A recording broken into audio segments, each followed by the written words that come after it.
Hey, Tom, Uh, Hey, John. how's it going? Once again, we meet and the world is fucking blowing up. What do you say? I say that it does appear to be so. It looks like we're on a quest to conquer the Western Hemisphere, and we launched this grand strategy, this master vision, it's an invasion of a sovereign country.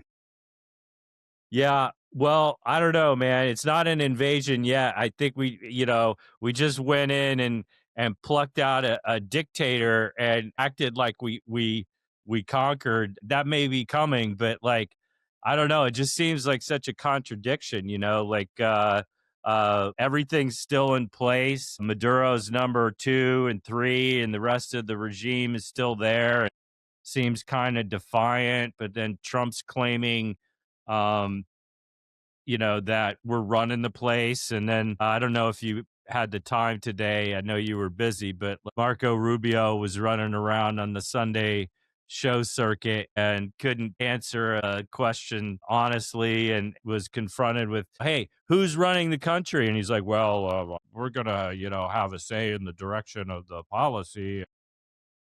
But, I think it's just it's a clusterfuck. If Trump were actually competent, if he were a competent dictator, we would be totally screwed. But I guess the bright side of things is that he can I don't know want to just curse on here, but he can screw up just about anything and like bankrupt a casino. We were talking about that earlier, and it's just kind of amazing. But it is mind-boggling to me that we're just brazenly, going in and interfering in a sovereign nation. And I don't know. It's crazy times. Well, yeah, I know. And if you kind of hearken back to yesterday's press conference he held at around noon, he rambled on and on, basically repeating the same things, throwing up the pretext of saving American lives by stopping the drugs as some kind of little flimsy attempt at explaining, why this was necessary as an imminent threat, which is an absurd stretch. And then he goes on with the obvious questions that say, well, who's going to run the country? He said something to the effect of the vice president, Delcy Rodriguez, being sworn in, and she's a nice lady kind of thing. That's, of course, the best he can say about any female. She's a nice woman. She likes me. I have a great relationship kind of thing. Of course, that was countered today by Delcy Rodriguez, stating that Venezuela will never be a colony again. She demanded the return of Maduro, and so, this follow-up question that is obviously, what now are you going to do as a plan? All these great victories, military victories you claim to have accomplished before the strike in Iran, etc., they required no follow-up plan. Just one lightning bolt comes down, you step away. Now, you've really kind of opened up the can of shit. And so you are actually bound to do something. Now you've got a leader sworn in who's basically saying that, we're going to continue with the same kind of governing approach that Maduro had. That certainly can't sound good. And as Trump held open yesterday, we may have to have a second wave. I don't know. We may need it. I don't know. We may need it, he may say. And, I think in reading today, Caracas is basically in a state of disarray. It's chaos. No one knows what's going on. Venezuela is made up of loyalists, oppositionists. They have gangs of these kind of pseudo regime supporters that police the neighborhoods. It is a country that's going to be full of groups of people competing for some kind of a power hold right now. And it makes me think that, the inevitable thing from the United States at this point is to go in with boots, a lot of boots. We've already put boots on the ground. And I don't know that there's a solid plan.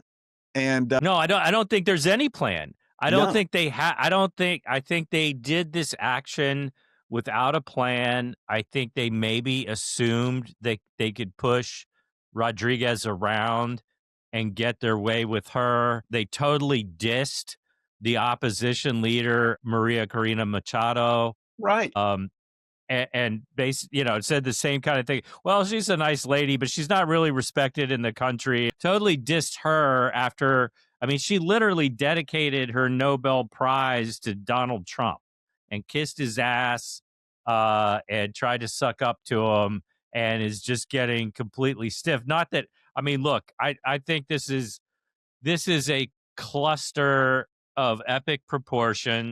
I agree their only move to from this point to make good on their claim that we're going to run the place and that we're going to send American oil companies down there and exploit Venezuela's natural resources is to put boots on the ground. I mean, like they haven't fundamentally changed the power structure there at this time. They haven't really even, I mean, oddly enough, I mean, you can criticize, and I think the criticisms of Maduro and that entire regime are completely valid. But it does seem like they followed their process, and their Supreme Court said, Darcy Rodriguez, you're now the acting president. You need to assume that responsibility and carry on. Now, how long that lasts, I'm sure they're putting pressure, and obviously, Trump and his thugs are making threats. It, I like if you want if you wanted to like go in and enact a regime change, it just doesn't seem like this is the way to do it. I mean, but it's not surprising. It's like they don't really have an actual plan that incorporates like what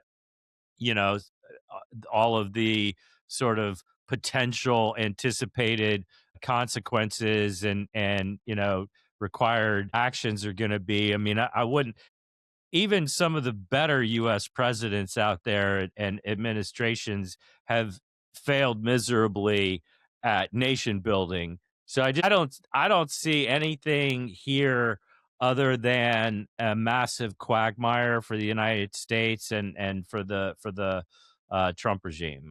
Not that it's not silly, it's farcical, but it is serious. We have an entire battle group down there. We have American soldiers that are now in harm's way. You've got a country. I mean, Venezuela is an extremely large Hmm. country. Right. The coastline is like if you went from Boston all the way down to Florida, that's how much coastline they have. So this it's a huge, significant geography that like if you wanted to go down there and actually impose American imperial order, you're talking about a massive commitment that I don't think they've really contemplated.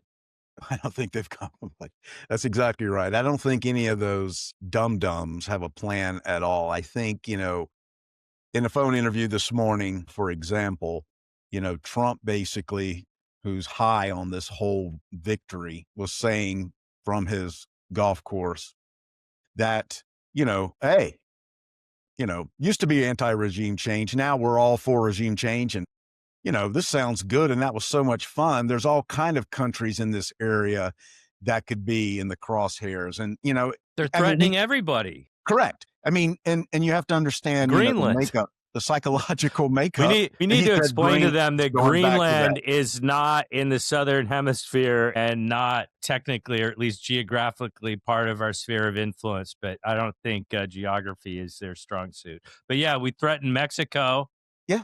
who we Cuba, have a border with, I think Colombia was on that list Colombia. there. He doesn't like what's going on in Brazil with their president. No, he hasn't threatened to invade them yet. But like, I mean, literally, they are. I mean, How do you make a Trump shit and list? You just piss him off, right? It's that yeah, simple. yeah. I mean, it's insane, and I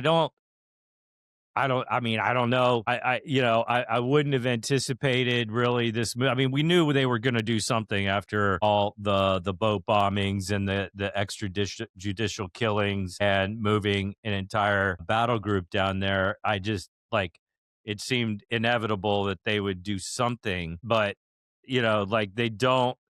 I mean, they seem to think that they can bully, all of Central and South America. And, at least like, I mean, Trump did. I mean, a lot of times I think his motivations are made clear, even though he is a congenital liar. He gave up the game, and basically this is a giveaway to the American petroleum companies who apparently now run our foreign policy and can get the president to engage in acts of war on their behalf. I mean, like, uh, you know, it was the 1970s when Venezuela nationalized their oil industry. I mean, we're talking like 50 plus years ago, and now, we're talking about getting our stolen oil back. And I'm like, really? Well, Chevron still operates basically. I mean, they have an arrangement with the government, but Yeah, they you they I have mean, some operations down there. I think minimal, and I think, yes, it's true that Venezuela has botched and underinvested and mismanaged their own resources, but that's like that's up to them, right? sure, sure. Like, so and apparently, like, I was doing some reading on it. The nationalization back in the 1970s was not really even considered all that controversial at the time. And, 40, 50 years pass, and all of a sudden, like, that's what we're going down there to rectify. And I'm sure it's Exxon, Mobil, Occidental, and these other huge corporations that Trump did, a deal with the devil to get their support during the election. And I guess this was probably the quid pro quo on it. But it's like all of the lying and pretext leading up to this. I'm like, well, it was never about the drugs, because first they claimed it was fentanyl, and fentanyl doesn't even go through Venezuela. They're That's not right. part of that supply chain. They're a minor player when it comes to cocaine. And then they let the real truth slip, and it's about a corporate, uh, asset grab for the oil. And it seems like, they're trying to embark on a new age of American imperialism. And if you say a word against them, whether you're the well-respected president and popular president of Mexico, or the duly elected president of Colombia, and they're like, hey, you better shut the fuck up, or you're next. And I don't know how serious they are, but it is insane. I think it gets ugly in Venezuela before I think anything happens to any of those other countries. I mean, Trump as the psych makeup of a child. Right now he's just running around thinking, they've won one ball game and they can make it all the way to the championship.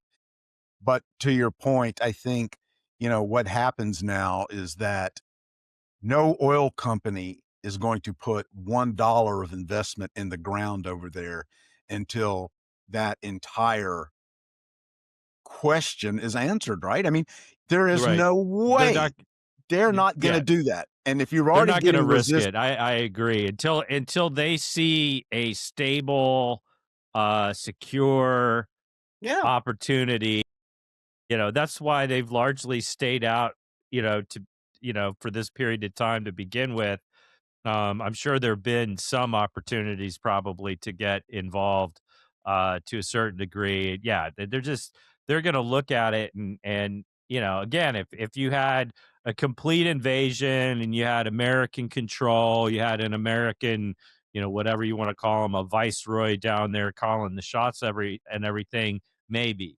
But with the current situation, and I don't, like, I think there's some chance that Trump does his whole taco thing and chickens out, like the chicken shit that he really is. I think this is blowing up in their faces. well, that's Or it. I mean, I realize they're used to looking like idiots and morons, because they are idiots and morons. But I mean, none of his people can answer a straight question from a journalist or anyone else about what the plan is, and they just kind of, it's just a bunch of word salad and trying to avoid it. And so I'm not, yeah, I don't really know what comes next. I'm pretty sure they don't either. No, but every day that goes by, just starting tomorrow, I'm certain that it's going to get uglier and uglier in the terms of, I think, it's going to start, it's going to burnish the brass on this thing, and all the shine's going to start to fall off. And the questions But yeah. from, the press and the country at large, and the polling will reflect that, this is not going the way that you announced that it would go to. And we need to know what's going to happen next, because doesn't look like there's going to be any oil pumped and headed toward us anytime soon, unless something drastic happens, something different. So I think it's going to blow up in their face, as you say. And I think it's going to be humiliating. I think it's going to get worse. And, I do not want to see, you know, American boots in Venezuela. He's supposed to be a peace president, which is laughable. And this thing is just going to continue the spiral. I don't know when everyone is going to wake up and say, this guy doesn't really seem to know what he's doing. He I just yeah. simply acts on whatever is at the top of his head in the moment that feels good, saber rattling, chest thumping, feels real good. And then, of course, the consequences of these rash decisions tend to basically come back and bite him in the ass. He has a history of this long before he was in any kind of political office. And we know this I guy. think some of this is like him wanting to change the conversation. I mean, he's been plummeting in the polls. He is incredibly unpopular, and I think somewhere in his reptile brain, he thinks like, "Oh, maybe if I become a war president, I can change the calculus here." And I don't see any. I don't even think there's support in his base for this type of action. I mean, I know like certainly some people are going to support it, but um, this is completely the opposite of what he ran on as being, a peace president, keeping us out of forever wars. But then he's just got this fixation, like all these countries and territories that have certain natural resources. He's got a hard on for them. I mean, freaking Greenland. I think I've got a couple. So here's I have a like a fringe conspiracy theory that I've been thinking about. Let's hear it. All right, so, well, a couple of them maybe. One of them is that I think that I mean, clearly Venezuela had a very buddy-buddy relationship with Russia, among other countries, but Russia, Cuba, there's some Chinese involvement there as well. But this is really pissed Putin off, and Russia's very unhappy about this. I was convinced back in 2015 that Donald Trump was a Russian asset with all of the, you know, clear alignment there, the collusion, and then in all of the years following, the fealty and obeisance and just like, I mean, Trump is a lot of things. He's an idiot. He's a racist. He's a fascist. He's a fraudster, but he's pugnacious, and he's not typically a bootlicker when it comes to most people. But with Putin, it is just constant adoration and praise and seeming fear to do anything to actually cross him. So my fringe prediction is that Putin gets pissed off enough that he releases whatever compromise that he has on Trump, and we finally see the P tapes. And I don't know. I'm kind of joking, but like, I don't know. It's interesting, and now Trump has been saying like, I'm really not happy with Putin, and I have a feeling they've had a few rough conversations because I think they talk on the reg. Well, I think, Russia and the Russian mob combined, basically helped him get out of his bankruptcy back in 2002. He was billions of dollars in debt, and I think they stepped in. So I think he's entwined with them at some level we don't yet But know yeah, about. I think he's been laundering Russian money for years and years for sure. And I think, Yep. Putin's always had that on him. That actually, Tom, that is, just to tie it into all of his other, scandals and the fact that he associates with other sex offenders like himself. But that's actually how he fell out with Epstein, because when he that real estate deal for a mansion in Florida away from Epstein. Epstein had called him and said, "Hey, I want you to give me some advice on this property I want to buy." And I'm thinking, I need to figure out where to move the pool. I don't like where the pool's located. And so Donald Trump went over there, and within days had gone behind his back and bought this mansion. And I think I'm just using, like, this is off the top of my head. I think it was like 35 million or something like that. And Trump didn't put a penny into the property. And like 18 months or 2 years later, turns around and sells it to a Russian oligarch for like 80 million, 70 million bucks. And so, yeah, like the Russian connection, the Russia connection is definitely strong. So anyway, that's my Well, I didn't know that that's story. You know, I yeah. I I think, the reasons that Trump finally, well, apparently from, what I've gathered, this has been talked about for a while. They didn't, as Rubio said, or Trump said, they didn't, no, Rubio said it. They didn't tell Congress because, they would have leaked it and it wouldn't have been a surprise. I mean, just completely. Right. And then the other thing they're saying along those lines is that this was a law enforcement action, not an act of war. And, and this has to do with the Justice Department. I'm like, give me a break, guys. Like, sending in special operations, SEAL teams, a fleet of Black Hawk helicopters and whatever else they sent in, and Right. extracting a foreign leader Right. is not a law enforcement action. No. And, you know, And this yeah, is, it's just this is total again, this is bullshit. why I've been, just furious the entire weekend is that, this guy at this point has just gotten away with another just complete slap in the face to the Constitution. And he is very much the type of person that, he does something, looks around, waits to see if anybody's going to stop him. He'll do some more. He'll continue to go until finally somebody stops him. I cannot, I think every Republican in that building over there needs to be tried for treason. I mean, they absolutely are in collusion with this abdication of our democracy. I mean, it literally is just nothing short of that.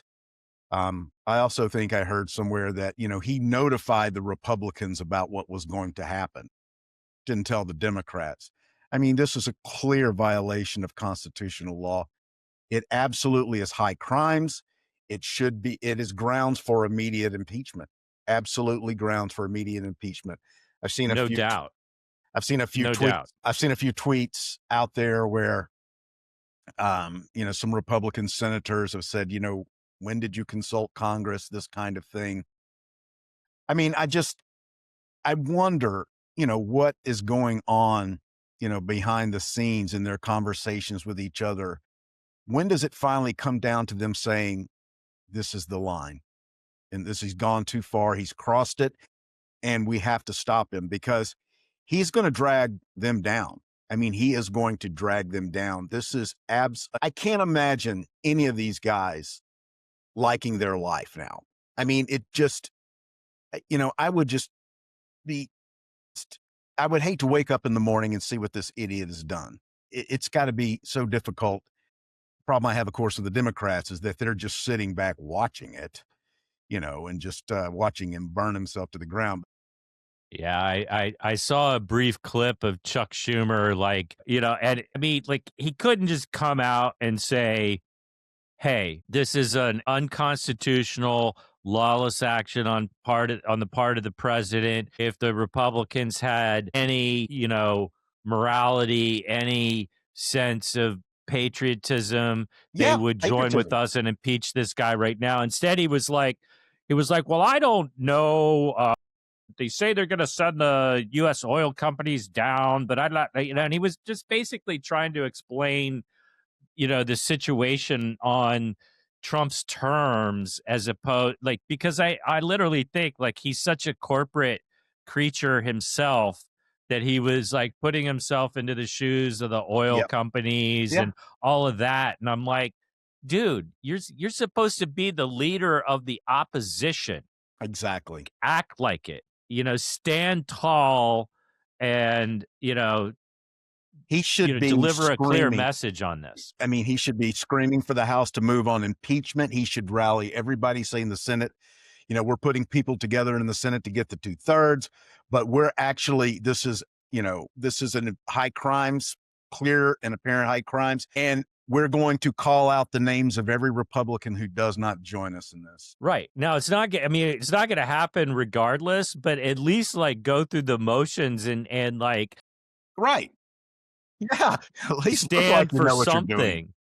Yeah, no, it's really bad. And just to like one sort of final point on like on the hypocrisy side of things, which is like the whole story about and the charges against Maduro, which I think some of them are related to drug trafficking. And it's like they go in this, like let's not minimize what a significant, military operation this was to go into Venezuela and snatch Maduro. And just weeks ago, he pardoned an actual, like, much more significant drug trafficker, the ex-president of Honduras, Juan Orlando Hernandez, colluded with not Tren del Agua, it's the other one of the other Latin American gangs, trafficked 400 tons of cocaine into the United States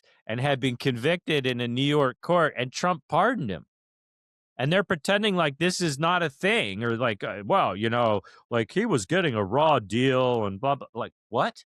This, Like, yeah, literally, he the went, response, you yeah, know, the response to the question was he was being persecuted, not prosecuted, persecuted by outside people. Outside people. I mean, did this happen in one of the courts in New York City, or I mean, I think it outside, was the Southern District of New yeah, York. Southern District of New York. Yeah, I mean, outside people, and that's how they basically explain it away.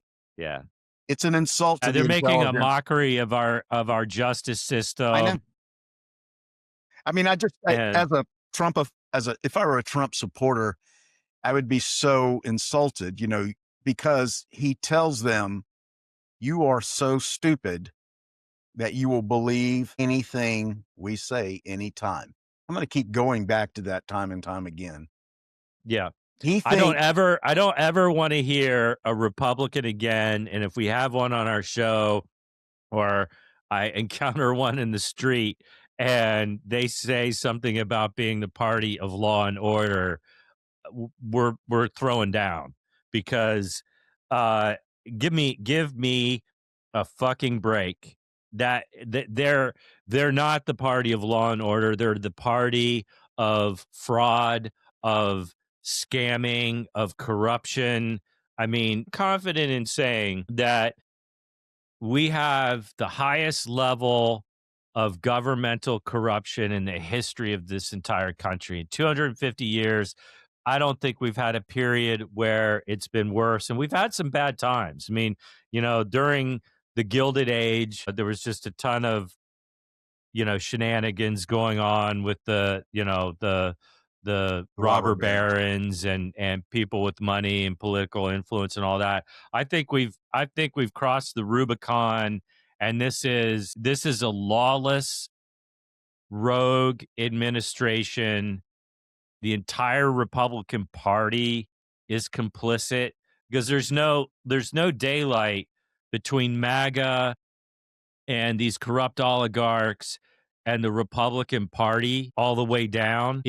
I just can't imagine it. I know there's some core part of the MAGA base and the Republican base that's going to stay loyal probably forever. But some of them have got to be looking at this and saying, I don't. I know. I, just like you, I mean, you may be okay with someone insulting your intelligence day in and day out, but you're not going to sit here and talk to me and insult my intelligence because No, I'm just not taking I this don't line roll of that shit. way. Just like, I don't, Yeah. not at all. And No, it's, I've got a little too much self-respect, for that. yeah, yeah. I mean, so, that's where we are. I think it's going to be a very interesting weeks ahead. I think it's just gonna hit fan pretty quickly. I mean, we're gonna be seeing more about it in the following days here, and, I believe by this time next week, we will have yet more to talk about the situation in Venezuela. Yeah, I agree. There's more shoes to drop, but I think even as far as we've gone, yes, it was an act of war. It wasn't a police action or a Justice Department matter, but I think the ramifications are already stunning because I think that, I mean, clearly our allies around the world have already lost faith in America, and that's that started the minute we reelected Trump, and they were like, "What the fuck, America? What Yeah, the hell are yeah, you doing?" But right. now, like the reality is setting in, and the just the aggression and the corruption, the just complete departure from all modern American foreign policy frameworks is, I'm sure it's stunning everyone. I look at this and I think if I'm China in particular, I'm thinking, okay, well, you've just given me all the justification I need to go in and take over Take Taiwan. Taiwan. Sure. And that will reverberate around the world if that happens. That'll be a calamity, both, I mean, it'll be a tragedy for the Taiwanese, for sure, and however that goes down, it'll be bloody. I don't think Taiwan has any plans of going down without a bitter fight. But then you have 50, 60% of the world's semiconductor industry located in Taiwan. Suddenly China gains control over that. I think there's huge geopolitical ramifications just with this action alone, but then the bellicose return to the Monroe Doctrine and this so-called Donroe Doctrine, which just makes me want to puke thinking about that term. But, you know, I don't know. I think it destabilizes the entire geopolitical scene for one. And then the other thing I'm really concerned about, and I've been concerned about this because I think Trump himself, but also his fascist enablers, in particular Marco Rubio, Drunk Pete Kegseth. That's his new nickname, apparently, Makes sense. Kegseth. Makes sense. Could totally imagine him doing drunken keg stands. But, that whole crew uh, are looking for an excuse to, invoke the Insurrection Act. Mhm. I think this is one of many egregious actions that are going to take place in the run up to the midterm elections. And I'm extremely concerned that they're going to try to deploy the military across U.S. cities. And it'll be, like they've already violated court orders.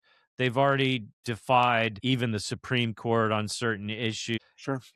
And so I think they're going to do it. I think they're going to use this as a basis. And yeah, it's a total contradiction because on one hand they're claiming this is a legal action or a Justice Department matter and that it wasn't an act of war, but then I think they're going to change their tune, or maybe who knows, like you said, maybe by the time we talk again next week we've already invaded or and then I think all bets are off. I mean, I think they know they're in deep shit. I think they know that everything that they're doing is unpopular. I think he's down. I think like if and it'll be interesting to see how the polls track over the next couple weeks. I'm not a huge poll watcher, but I feel like he's solidly in the mid 30s and still trending downward. And this might be popular. Like, I think this is popular, at least maybe temporarily, with some of the Venezuelan population that's in the U.S. and probably some of the Cuban community as well. But I think largely, I think that he has alienated the rest of the Latino communities in the United States with ICE and their enforcement actions. But I think they know that they're like really cooked for the midterms, and I think they're desperate. I think this was a way to change the subject, but also maybe it is part of like their plan to continue undermining the Constitution, breaking the law, and cheating us out of a chance to put a check on this crazy motherfucker. Yeah. Yeah, I know. I try not to go there because I'm just, racing ahead and thinking, how many more chops does he take until he gets to the point where he just simply states, I really don't care what the elections comes out to be anyway. I'm not going anywhere. And then, kind of like, who stops him? I don't know. There's not a secret police force that goes in and has a special set of golden handcuffs to take the guy out from the Oval Office. So, I Well, don't he'll know. be like, yeah, he'll be in his bunker, his spanky new bunker that's built underneath of his Yeah. ballroom. And I think, like, I don't think we've heard the end of the ballroom. I think that gets turned. Like, my prediction is that he's going to turn it into a multi-purpose facility. I think it's going to be a ballroom casino. And we laugh, but I mean, it certainly would be fitting, but He's such a bag of shit that grew a face, though. I mean, it's, the way he the way he sells it, he's like, "This ballroom, not a dollar paid, my tax," this kind of thing. No, it's just the influencers, the rich yeah, billionaires right. that It's want. just your billionaire oligarch co-conspirators, It's like, yeah, shoving money in your project, but probably in your pockets at the same time. for sure, yeah.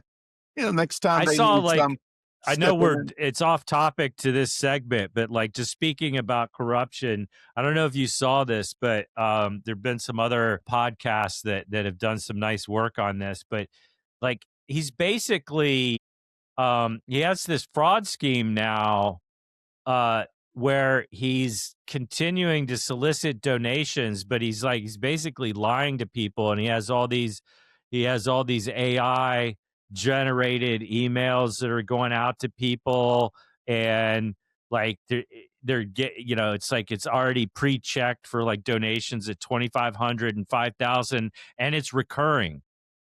Yeah, And it's recurring, yeah. yeah, he's basically trying to steal money from MAGA grandma. Sure. And He did that last time, yeah.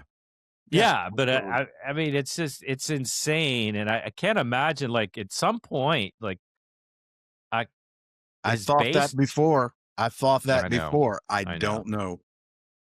Like I said, I don't know. I just think that things are gonna go badly for him. What will be our response? I don't know what happens. If you look around, people seem to be going about their business as usual kind of thing. You know, this is all anecdotal, but I do hear stories about MAGA people removing their signs from the front yard and kind of thing. I think this thing has got to be, getting to some people after all those years of just shouting in our face, spittle flying everywhere, that we were the brainwashed ones, that we were listening to the wrong media, that, Trump is playing four-dimensional chess kind of thing. Yeah. Just we were just, and Trump chosen by God, even, when you pin them down on facts, you have to always go back to that. You know, it it's so bad, and it's going to get worse, that they, I think, are finally starting to get it, that, what we saw from day one. Like, I mean, I was a young man in the 80s. He was a carnival Buffoon. show back then. Yeah, He was just, he wrote his book, but he was always a swindler, and he was a New York host type of guy, and he was just one of those kind of characters, a caricature of like this thing that Yeah, he's just one yeah, of like a these things that, sleazy ain't New that York America type of guy. developer.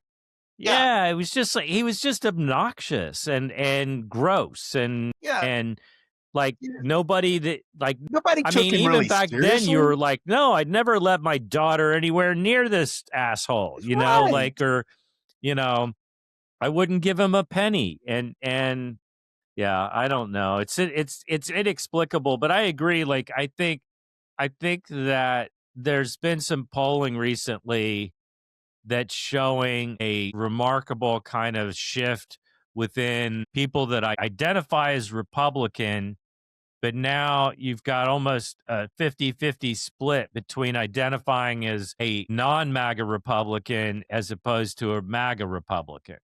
And I think that's kind of maybe a little bit of a leading indicator. I mean, I think for sure that his base support is eroding some. And it really couldn't afford to erode much. No. And like No. all Right. of the headway or the progress that he made, even if it was just for one election cycle, but I mean, he's totally lost independence. They've snapped back and then some. They're against Trump and MAGA 2-1. And that's why, you look at all the special elections, you look at the elections that we had in November and every election that's happened since, the overperformance for the Democrats who, let's face it, they've got we've got our own problems, but it's in the solid 15 to 20% over 2024. So I mean, I think, if nothing changes, it's almost a foregone conclusion. I think that the Republicans will lose the House. I think there's a reasonable chance that they lose the Senate, which would Senate. be huge. But again, I just there's nothing. I mean, I won't put anything past these people in terms of their thirst for power and their thirst to keep the grift going and to try to, get all the money that they can. And, I'm sure that, I mean, Trump is deteriorating every day. Like I listened to him talk the last couple of times he spoke publicly about Venezuela and the events there, and you almost can't understand the guy. Like he's slurring, like his brain is already turned to mush, and he can't enunciate. He can't say words. He struggles on certain words. He's like mispronouncing things, and he's just like, it's like he's got marbles in his mouth, and it's like, and I don't know, man. I don't know what's going on, but the fear that I have is that he has some backups behind him, in the form of Rubio and Just Dance Vance and that whole cast of characters No. that, um, I, it's what did he say the other day? He's passed the third, cognitive test with flying colors, best, of course, elephant, best ever. rabbit. The doctor was amazed. But it begs Wait, the is that an question. armadillo? I don't think you can put an armadillo on this test. That's not fair. It begs the question. Why have you taken 3 of these tests inside of a year, right? Yeah. Hello? No, he's definitely losing it. And his health is not good. In a way, I think like just because of his incredibly low and plummeting popularity, I think we're better off if he just like continues to melt in front of the public and become, you know, crazier and crazier. I mean, none of this is good for America. None of this is good for the world.